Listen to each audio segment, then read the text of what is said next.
हामी आफूलाई चाहिँ चिन्न सकेनौँ अनि आफूभित्र के छ त्यसलाई खोज्न सकेनौँ। हामी अरूलाई चिन्न खोज्यौँ क्या, अरूलाई बदल्न खोज्यौँ क्या। पहिला बदल्नु पर्ने म हो नि त। यदि संसारमा कोही बदल्नु पर्ने कोही छ भने सबभन्दा पहिला म हो नि त। नमस्ते। विमल संसार प्रालीद्वारा सञ्चालित हुलाकी खबर अनलाइन टेलिभिजनमा देश तथा विदेशमा रहनुहुने तपाईँ सबैलाई नेपाली मनमाझमा हृदयदेखि स्वागत गर्दछु। म सन्तोष सुब्बा। दर्शकवृन्द, आज हामीले तपाईँको बिचमा फेरि पनि गण्डकी प्रदेश जीवन विज्ञानका संयोजक र आफैमा मोटिभेसनल स्पिकर, जहाँ एउटा विचार त्यस्तो हुन्छ, शब्द त्यस्तो हुन्छ, त्यो शब्दले मानिसको जीवनै परिवर्तन गरिदिन्छ। आज हामी उहाँसँग रहेका छौँ। साँच्चै नै आज हामी के गरिरहेछौँ भने आफूले आफूलाई चिन्न सकिरहेको छ। मानिसको दिनमा 60,000 विचारहरू छ र त्यसमध्येमा 57,000 मात्रै विचारहरू मान्छेको नेगेटिभ नकारात्मक छ। र अहिले मानिसहरू सकारात्मक विचारभन्दा नकारात्मक विचारमा बढी प्रभावित हुन्छ, जसले गर्दा मान्छेहरू आज तनाव छ नि त। हरेक मान्छेलाई तनाव किन छ भने त्यो तनाव भनेको बाहिरबाट आउने कुरा होइन क्या। आज हामीले चाहिँ तनाव मलाई बाहिरबाट आइरहेको छ, समाजले दिएको छ, मेरो परिवारले दिएको छ, घरले दिएको छ, राष्ट्रले दिएको छ, होइन क्या। त्यो तनाव तपाईँ भित्रै छ। त्यो तनाव कतैबाट आउने पनि होइन, कसैले दिने कुरा पनि होइन। तर तपाईँले त्यो कुरालाई, त्यो विचारलाई कसरी ग्रहण गर्नुहुन्छ त्यो विषयमै तपाईँहरूलाई त्यो आधार हुन्छ। त्यसलाई व्यवस्थापन कसरी गर्ने त?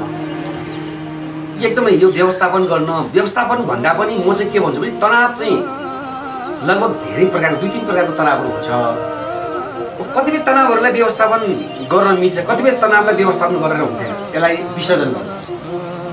अब हामीले बुझ्नु पर्यो कस्तो तनावलाई व्यवस्थापन गर्ने र कस्तो तनावलाई विसर्जन गर्ने भन्ने कुरा सबभन्दा पहिला हामीले बुझ्नु पर्यो क्या।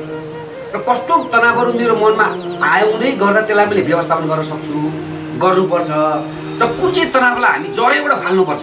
जस्तै सन्दर्जी, तपाईँले एउटा जङ्गलमा एउटा बेली झार जस्तो तपाईँ झार पाउनुहुन्छ। त्यो झार चाहिँ तपाईँको त बढ्दै गयो भने त्यसले पुरा जङ्गलै जङ्गलै त्यसले चाहिँ खतम बनाइदिन्छ। तपाईँ कुनै बोट बिरुवामा त्यो झार मात्रै झानियो भने त्यो बोट बिरुवा खाइदिन्छ क्या। अब त्यो बेली झारलाई तपाईँले व्यवस्थापन गर्न थाल्नुभयो भने त्यो फेरि अर्को वर्ष पनि आउँछ, अर्को वर्ष पनि आउँछ। त्यसले गर्दा त्यसलाई हामीले के गर्यो, व्यवस्थापन होइन, त्यसलाई विसर्जन तल जरैबाट काट्नु पऱ्यो, तलैबाट फालिदिनु पऱ्यो त्यसलाई। त्यसरी नै हाम्रो जीवनमा पनि तनावहरू आउँछ नि। कोही सकारात्मक तनाव आउला, अथवा मेरो जीवनमा लक्ष्य हुन्छ तपाईँको, जस्तै म 1 वर्षसम्म यो गर्छु अथवा 5 वर्षसम्म म यो अवस्थामा मेरो जीवन पुऱ्याउँछु, मेरो परिवार पुऱ्याउँछु, मेरो समाज पुऱ्याउँछु भनेर एउटा सकारात्मक किसिमको भाव प्रस्तुत गर्नुभएको त्यो पनि तनाव हुन्छ। जस्तै म 5 वर्षभित्र एउटा राम्रो चाहिँ घर बनाउँछु, राम्रो व्यापार गर्छु भन्नु त तपाईँको एक किसिमको त्यही सकारात्मक तपाईँको विचार मनमा आयो नि, त्योबाट पनि तपाईँ तनाव आउँछ नि आउन त। किनभने मैले कसरी गर्ने, के गर्ने, मेरो बिजनेसलाई कसरी प्रमोट गर्ने, अथवा मैले के कस्तो अवधारणा मैले ल्याएँ भने मैले त्यो ठाउँमा पुग्न सक्छु भन्ने तपाईँलाई लाग्छ। त्यसमा पनि तपाईँलाई गर्न कसरी सक्छु कि सक्दिनँ कि अथवा कुन हिसाबले जाने भन्ने किसिमको तनाव त तपाईँलाई आउँछ। तर त्यो सकारात्मक तनाव, त्यो तनावले तपाईँलाई नराम्रो गर्दैन कि। त्यसको निम्ति तपाईँले चिन्तन गर्नुपर्ने, मनन गर्नुपर्ने, धेरै कामहरू गर्नुपर्ने त ठाउँमा छ। तर त्यो चाहिँ के हो, सकारात्मक तनाव हो। सकारात्मक तनाव नलिने हो भने परिवार र समाज चाहिँ माथि एउटा आर्थिक विकास, हरेक किसिमको विकास हुनको निम्ति तपाईँलाई आवश्यक छ।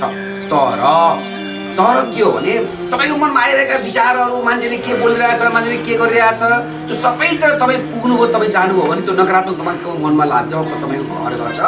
त्यसपछि तपाईँ त्यसले जीवनमा तपाईँले केही पनि गर्न सक्नु, तपाईँलाई असहज अवस्था हुन्छ। खुसी प्राप्त, खुसी यो तपाईँलाई एउटा म यहाँ खुसीको धेरै कारण छ, तर एउटै कारण म यहाँलाई बनाउँछु, जसले हामीलाई हेरिरहनु भएको छ उहाँले पनि बुझ्नु होला। तपाईँसँग जे कुरा प्राप्त छ नि त्यो नै प्राप्त हुने भार तपाईँले जगाउनु भयो भने सबैभन्दा बढी खुसी हुन्छ। तपाईँसँग अहिले जे छ वर्तमानमा त्यो नै मेरो लागि प्राप्त भन्ने सोच यदि तपाईँले बनाउन सक्नुभयो भने जीवनमा तपाईँ दुःखी हुनुहुन्छ, जीवन जहिले पनि खुसी हुन्छ।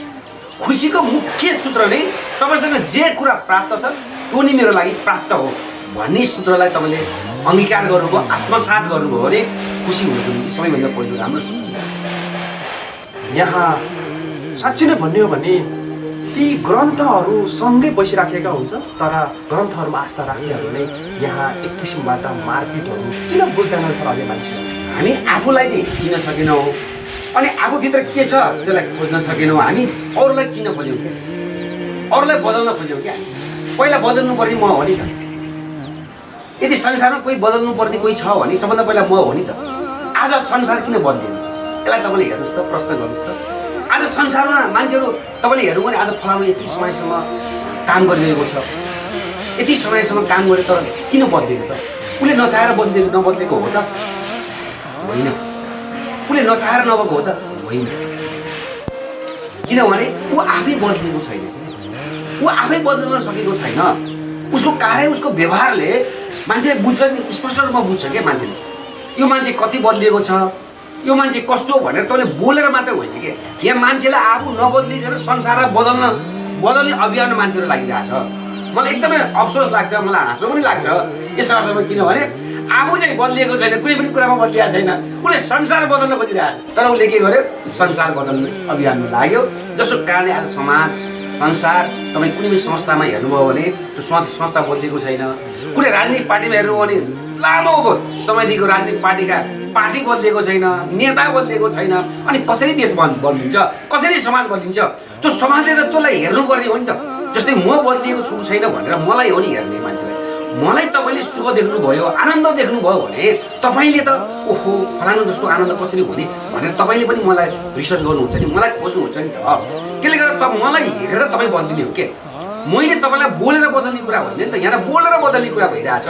यहाँ आफू चाहिँ प्रयोग नगर्ने, आफू चाहिँ जीवनमा केही पनि नगर्ने, तर म संसारलाई बदल्छु भन्ने अभियानमा लागेको हुनाले आज सयौँ मान्छेहरू जेल बसुन् राजनीतिको निम्ति, समाजको निम्ति, अथवा जे सुकै गरून्, घरदेखि परिवार सबै कुरा छोडुन्, तर केही हुनेवाला छैन।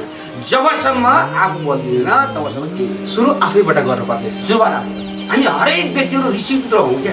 हामीसँग त्यो सामर्थ्य छ, त्यो शक्ति हामीसँग छ। त्यो क्षमतालाई यदि पहिचान गर्ने हो भने हरेक व्यक्ति यहाँ ऋषि हुन सक्ने सम्भावना छ नि। तर आज हामी सिसिमुनि किन बन्यौँ? आज हामी हरेक गुफामा हेरेर लागा औषध खाएर किन बस्यौँ? टोलाएर किन बस्यौँ? बेलुका हेऱ्यौँ भने भट्टीमा बियरको बोतल मात्रै किन देख्यौँ? गिलासमा चाहिँ तपाईँको रक्सीका ठुला रक्सीका चाहिँ चिजहरू मात्रै हामी किन देख्यौँ भन्दा हामी खुसी नभएर हो नि। संसारमा जति पनि मान्छेले गलत काम गरिरहेको छ त्यो व्यक्ति खुसी नभएर हो, दुःखी भएर हो। आज कोही पनि मान्छे नराम्रो काम कहिले पनि खुसी भएर गर्दैन। आज म एकदम नराम्रो काम गरिरहेको छु, आज कसैले रक्सी खाएर म एकदम खुसी छु, आज मलाई यस्तो भयो भनेर होइन, ऊ दुःखी भएर खाइरहेको छ। दर्शकवृन्द, हामीले तपाईँको बिचमा जीवन विज्ञानका संयोजक अमर बहादुर भण्डारी सरलाई राख्यौँ। तपाईँलाई जस्तो लाग्छ त्यस्तै खालको सुझाव सल्लाह प्रतिक्रिया दिनुहोस्। हस्त नमस्ते, हरिओम।